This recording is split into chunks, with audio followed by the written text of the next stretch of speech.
Yes, welcome back to Raoul's house and more of the Genco Pinball. I've got too many workshops. This is my little upstairs one, more an office really, but it's all right for kind of this stuff. But what I was going to say is, I just want to say a big thank you to Lee Buck from the Czech Republic, because he watched the last Raoul's house and could sense my enthusiasm. But what a kind man indeed, because he's sending me the proper white rubbers, because I think he's got hundreds of them. I struggle to get them actually in the UK. They're not common. Well, they probably are if I went to Pinball Supply, but it's very difficult online to figure out what. Anyway, I gave him the dimensions. He said, no problem, put them in the post tomorrow. What a kind man, and what a great little community that is. That's the Facebook pre-war pinball community. Yeah, very good. So, making a little progress on that. What I'm doing in this one is trying to nail down what this voltage is, because in the last one I discovered that the solenoids would operate on about 6 volt 2 amps. So I'm thinking, is it 6 volts? Will they take 12 volts and that's what you need, or is it 18 volts as some suggest? I don't know, but what I have got, I've got a couple of switch power supplies that I bought, and actually I've got to thank my sister for these, because, oh bless her, she sent me an Amazon voucher for Christmas. She didn't need to do that, but she did. And that's what I spent the money on, these, oddly enough. I know it seems an odd thing to buy, but for me, they're going to be really, really useful and have long-term use. So long after I'm gone, her Christmas gift will still be going in this machine, won't it? Been rubbing this down, and I put a couple of coats of clear gloss varnish on it. But one of the things Lee pointed out, because I mentioned last week that this side of the pinball, that board on that side, has been got at by the woodworm, and to a certain extent in that corner. I'm not fazed by that, because I can replace the wood. I'll just make an exact copy of it. And then I just said, well, I'll paint around the whole cabinet. But as I pointed out, this is the original artwork from 1937. And Lee says, and he is right, keep the patina on it, because the temptation when you're restoring something is to make it like new, and that's not always a good thing, is it? Not all the paint's perfect on it. There's bits here, where it's see where it's lighter than others. Well, I could touch it in, but let's not worry about it. Hey, let's get this thing going. So what he suggested is that when I come to replace the board the other side, I just literally match the colours that I got on this side and just repaint that side and keep the original patina so it looks original. This piece of wood at the back will need replacing, but I've actually sourced just the right piece for that. I've got to go over to my late stepfather's and run it through his circular saw. Oh, that circular saw is going to be so useful to me. I'm not sure where I'm going to put it when I bring it over here. It's the only major thing I'm bringing from over there really, but it would serve me very well, because I can't cut big boards accurately on a little Aldi circular saw. His really does the job. It's a scary circular saw.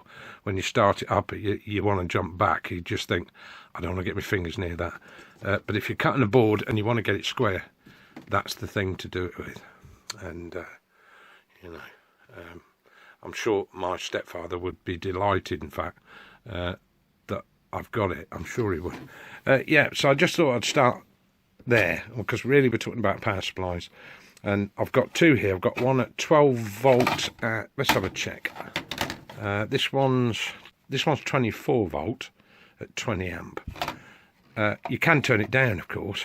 I could get that probably down to about 18 volt, and it would supply 20 amp. I think 20 amp may be too much. The alternative is I use this one, which is, there we go, 12 volt at 30, well, more amps, but I can increase the voltage on this. I think it's up to something like 18 volts. There's an adjustment on it anyway. or it may just go up to 15, and then I've got to change one of the resistors on the output to give me the 18 volts, and that would do for that. And I've also got a little independent 12 volt supply, although to be honest, almost one of those plug-in ones would do, because it's only to light up the LEDs. And yes, I am still going ahead with the LEDs. It is tempting, isn't it, to fit the original tungsten bulbs, but you know, they're getting harder and harder to find. They don't always make good contact, and I have tested one of these bulbs and a warm white 10mm LED bulb side by side, and they give out the same light. It's just the same colour, but they'll last that bit longer and easy to replace, let's be honest. And also I've got some, bit tempting, I might play with it, but I've got some 10mm ones that are tricolour LEDs, and they will fade from one colour to another. I know it's not meant for this board, but I was thinking I may be able to light up areas that were previously unlit, just to make them more interesting. Don't know, we'll experiment on that. Oh, incidentally, because I'm working on it, I frequently have to lift the playfield up in the air. It isn't on hinges, but you know, it sits in a recess, you can tip it up. But I'll tell you what's coming really handy. One of my dad's, I don't know why I got these croquet mallets, probably bought them on a boot sale, I should think. Absolutely brilliant for propping the lid up. But I think now I've used it, I think what I'm going to do is I'm going to put a recess in this corner down here, like a, you know, sort of cup that will take the end of that, and do similar up on the playfield. And I will clip this and a couple of clips down one side of the playfield, or at least this side, there's more room. That way, if I ever want to tilt it up, I've always got this inside the machine to be able to do it. You see, smart thinking. Oh well, it's these sort of things you come up with anyway. I'm just about to unscrew that transformer, but what I'm going to have to do is take a few photographs of, there's lots of stray wires, isn't there? I'm going to take a few photographs of the wiring as it is, so I know where the power is going. I certainly know it's going up there, because there's the main fuse, and actually no reason why it can't stay there. But that is also connected to this clockwork timer. So I think the first thing to do is take some photographs, draw a little diagram of at least that primary circuit, well, the secondary circuit, and where it first comes into the machine, the first thing it reaches, well, it's going to be that timer, that's for one thing. But then we'll see where it goes after that, and we'll also do a separate one for the bulbs, which are in various places on the playfield. Yeah, so if you want to put your pinball up in the air, croquet stick. Well, there's the transformer. If you don't know what a transformer is, that's the transformer. And there's a selenium rectifier. That's what they used to use in the old days, because obviously we've got AC, you know, mains voltage coming into this pinball, goes through the transformer. There's sort of two coils that are not directly coupled, but one coil induces a voltage in the other, you see. Anyway, it will still be AC coming out this side, but a lesser voltage than 240 volt. And this thing converts it to DC. So that's basically all it is. But what I'm going to do is fit this 12 volt 30 amp power supply. It's sort of hedging my bets really, but I have a feeling most of this board, especially because I've got 30 amps, will run on 12 volt, and all the LEDs I've got, they're also 12 volt, so that may be more than sufficient on its own to run this whole thing. But this is, I don't know, what's the time there? Just checking. Yes, 1:45 in the morning. This is the sort of hours I keep, you know. It doesn't matter, does it? But I thought I'd get that unbolted, because most of these cables are brittle now, and they do want replacing. Well, they would be, you know, from 1937. So in the process of connecting the power supply, this was the old lead, which I have to say was just wound round a couple of screws when I went in there. Not exactly very safe. Anyway, I'm going to connect them into this power supply, and put some proper shrink sleeving on it for safety, and I will screw the power supply to the bottom of the case and run some fly leads out to supply the board above. That to me makes more sense. I might also, I don't know, trying to keep it original. There's a lot of cables that go from the bottom of this board to the back glass, because of course there's a lot of bulbs in there which light up depending on which solenoid is switched and which leaf switch is going this way or that way. There's a lot of them. This is electromechanical at its best. There's no digital in here, mate. So tomorrow in the daylight, when I'm feeling a bit more fresh, and hopefully tomorrow some more parts will come, Lee Buck, he sent me some pinball rubbers. Sound guy, and he was really nice to chat to as well, really helpful. Thank you, Lee. He sent me some pinball rubbers that obviously they're not going to come straight away. The other thing I'm waiting on is a coin mechanism, the sort of thing you'd have in a pool table. You know, the slide one, you put your coins in, push the slide in. This table was operated the same way, but the coin mechanism, if I can just get that and not shake the camera around too much.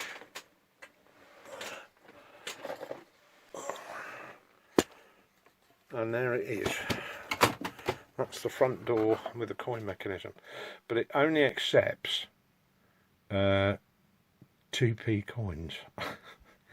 Well, my plan is to take this into work at some point, because they're trying to raise money for Great Ormond Street. They do it every year, and if I can get this done by the end of the month, I can take this into work. But we're not going to make a lot of money at 2p a go. I'm thinking 50p's reasonable. You know, if they grumble about the fact they don't get much of a game for 50p, hell, the money's going to Great Ormond Street. They're getting a game in the process, aren't they? Seems a good deal to me. And I just find, you know, I actually pay money to the Deaf Children's Society, because, you know, one of their main aims is to encourage youngsters that are either deaf or hard of hearing to be, you know, in mainstream schools, so that, because they want to play with their mates. So, you know, whether they, you know, their hearing's limited or whatever, makes no odds. And quite often they get segregated, you know, which isn't good. And they're much better to put them together. So I pay money into that every month. And there's so many charities you could pay money to, but that one I just pay religiously. In fact, I've actually increased the amount of money I pay them every month. I can ill afford to do it, but then I think it might change a few lives, you know what I mean? But anyway, I'm running off the boil a bit here. The point is, 2p isn't really going to raise much, and I think 50p is more likely. A guy in Leeds called Steve, hello Steve, he is sending me actually it's made by the same company. Originally, you see, these coin slides would have been American, but when they came to the UK, they were fitted with coin slides made by Essex Engineering, who still exist, by the way. But a 2p one isn't much good on this particular machine. I can certainly use it on something else, but I'm thinking 50p is a much better idea in terms of raising money. So it's and it will fit on this fine. I'll just take this one off and I'll fit the new one. Well, it's a second-hand one. And it's called, I think it's called the Essex 6, because it will accept 6 different types of coin depending on how you set the mechanism. The only thing is it doesn't, because it's an older one, it doesn't accept the new pound coin, but that's fine with me, because I'm never going to use the pound coin. I wouldn't have the cheek charge somebody £1 to use this. Seems a bit much. 50p, that's fine. So I'm waiting on that, waiting on pinball rubbers. I'm also waiting on, let's go around here and have a look. I'm waiting on these things, side springs. They're side bumpers, basically. Some models just had rubber that went around the edge, but this one's got springs. And I want to reinstate that. And for some reason, in its history, because Lee and I were looking, he's based in the Czech Republic, by the way, which is interesting, isn't it? But there were some springs here on a lot of the archers, the ball would hit it and deflect. And for some reason, Genco, and it's not someone who's done it as an afterthought, because these are definitely Genco. They're Genco flippers, but they're not being used as flippers. They're being used, because they'll have a rubber ring around it, obviously, to deflect the ball back across. So for some reason, on this one, they decided to disconnect it. And the only thing we can come up with is when the Genco, Genco. That's going to really annoy the Americans if I say Genco all the time. Apologies. But when they sold these things, they obviously went to different places. And it may be, depending on its destination, that they wanted a faster table or one that was harder to make money from. I don't know. You know, there are all these things. But it's definitely been done at the factory. It wasn't done as an afterthought. It's just, the reason I say that is because when I unscrewed that one, it's noticeable the difference in the colour underneath. And it looks like Genco filled the holes where the original springs were. I've checked. But it was something Lee picked up on, which I hadn't actually noticed. Makes no difference to the game. As I say, pinball rubbers are coming, because Lee's quite right, these black ones look absolutely awful. It would look much better with white rubbers on it, I agree with it. I've now cleaned all of these bumper caps. They won't look any better than that, because, you know, they're 85 years old, what do you expect? But they are all there. These are actually plastic, proper plastic. Must be a very early plastic. And as Lee pointed out, everything you've got on the playfield must be screwed up tight, because you need that for the bounce of the ball. And that's the other thing I'm waiting for, is new balls for this game. I've got to be careful how I say this, haven't I? Because the ones that came with the table, there are only a couple. There's supposed to be 5. They were absolutely rusty. And I could have got new chrome ones, but I've decided to go for stainless. Let's hope that that was a good choice. But at least they shouldn't corrode. I should be able to keep those clean. Yeah, so that's what I'm doing at 1:45 in the morning. And I'm sorry that you've been shaken around by my camera. But that's the way it goes sometimes. I can now show you this vacuum pot. Actually, I'll show you how this works. This thing, there's a rod here that goes into this thing. And if you imagine the inside of a bicycle pump, you know, it used to have like a little leather valve, you know, to get the air up and you pump. Very simple. It's very similar to that, except it's very short. But it's also connected to this rod that goes all the way up here. And when you put your coin slider money in, which is actually would appear here, it pushes, when you put your money in, it slides forward and pushes that, which activates this clockwork timer. But also it means that the return on this is slower. So I'll do it again. Come on, focus so everybody can see what we're on about.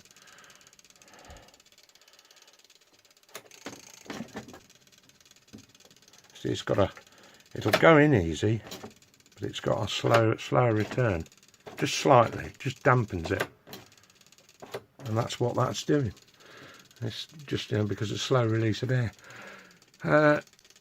Yeah, I shall leave this in here. I shan't take it out, but basically when the timer runs out, it disconnects power to the whole game, so it goes dark. But I thought, well, then people will think it's switched off. So I am going to bypass that, but electrically at least. But I shall leave this in the game. So I'm, you know, as much in the dark.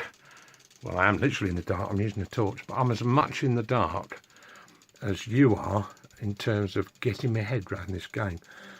You just got to figure it out. The other thing I haven't figured out is where the power is supplied to what were 6-volt bulbs.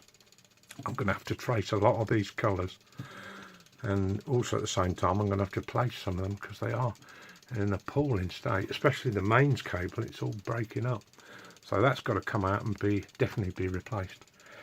Anyway, I think I'll try and get a good night's sleep, and then tackle this in the morning when I'm bright and breezy and cheerful. Right, daylight hours. I seem to work a lot of evenings on this, but that's the way it is, I guess. What I'm doing today is replacing these side buffers, bumpers, don't know what you want to call them. On a lot of modern pinballs, they're just, you know, they've got rubber strips that go around the side, but these early ones, they had pins, and the pins merely push into the board, and then you've got these springs stretched between them. But you know, when I came to remove these, they're not exactly in good condition. I did try to clean them up, but I just think it's ridiculous, really. They've just got to that certain age. I'll be able to use these springs for something else, but for cosmetic reasons, I'm just replacing these. So what I managed to find is 1 foot lengths of this stuff, and it's exactly the same wire thickness, and the spring size matches up as well. So the only difference is they're in galvanised instead of chrome, but it doesn't matter, shiny, and they would have been when new. So I'm cutting those. The other thing I've been doing is looking at the ball mechanism, because when the ball gets to the bottom of the table, it drops into this trough, and when you put your coin in the front in the coin met, which I've got disconnected, but I can get the same effect, you push your coin mechanism in, and that drops the ball into a channel down there. But then, as well as the plunger on the front, you've got an additional plunger, which I'm about to put in today. The original was missing, but I managed to find a reasonable replacement. But what it would do is when you push it in, it will pop the ball into there, ready for the next, you know, next shot. So working that out, because that was way out of alignment, and it wouldn't load the balls, but I've managed to sort that now, which is pretty good. So, the other thing I was doing was cleaning these up. Quite tarnished, I would say, a little rust in places, but very fine sandpaper or emery cloth, whatever you want to call it, if needed, but mostly a rough cloth and abrasive paste, just to bring up the shine on them again. And you can always give them a coat of wax afterwards if you like, just to protect them. I don't really want to get into making these, they're just too complicated. I'll show you for why. Let's pick an easier one to undo. Maybe this one, yeah, this one will do. This is how these work. Bakelite caps with that screw fitting underneath. Then you've got a wire cage and a washer. And what happens is, can you see that little brass contact? Well, that fits, well, you put the washer on first, obviously, but that fits over that pin. And the idea being is it's just away from that pin, that little circle. When it gets hit, it makes contact with that little ring. Quite clever, isn't it, really? Yeah, so been cleaning those up, but for now I'm going to get all these springs replaced. Well, that's made a big difference. I need to go out today actually and price up what it's going to cost me for a piece of safety glass for this. I don't think it's going to be cheap somehow, but I'll get a couple of quotes and see what we get. I also need a new piece of glass for one of my penny Orwin machines, because it never was much good, and I've got a crack in it, but it's the same thickness as this glass, so I might as well get a quote for both at the same time. We'll see how much it is. I'm not sure I'll buy it this week, but we'll see. Yeah, so that's good. That's a good start. Well, the coin mechanisms have arrived. That's the original one that only took 2p coins, but 2p seems a little low. I think more like 50p a go, or even 20p if it came to it, but 2p is just ridiculous. Well, that obviously came out of this door. There's the 4 bolt holes. This one will fit, but I need to take out a little bit this end to accommodate it, which is fine. I don't mind doing that. But the good thing about this is known as the Essex 6. This is an older model because it doesn't accept new pound coins, but I'm never going to be using it to take the new £1 coins. I'd never charge £1 for this thing, but it's set at the moment to take a 50p piece. That's the only slot that you can put your coin in, and then you shove. But they both work the same way. The end of this, when you put your coin in here and you slide this forward, this moves forward and activates a switch that you can't see. It's in there, well, a lever in fact, it's not even a switch. But yeah, the S66 is going to be just great for this, I think. And if at a later date I decided I wanted to change it to 20p or whatever, or even 10p, I can do that by altering the shutter on this. I think I've not actually done it myself, but apparently you can. Anyway, Steve left it set for me for 50p, and for the time being that will do. I'll just put 50p coins in it. So again, more progress. I think I'll wait until next week, or at least the next episode. It won't be next week, it'll probably be for a couple of days for me, and I'll start putting power through this thing. But I've got a lot of checks to make. I've got to make sure that none of these are in contact, you know, with the pins, that everything is isolated, and gradually work my way through it. As I say, I'm going to start with 12 volt, err on the side of caution, and if 12 volt isn't enough, then I'll increase the voltage. Anyway, hang in there with me, and we'll see what we do in the next episode, and thanks for watching. Oh, and don't forget to subscribe.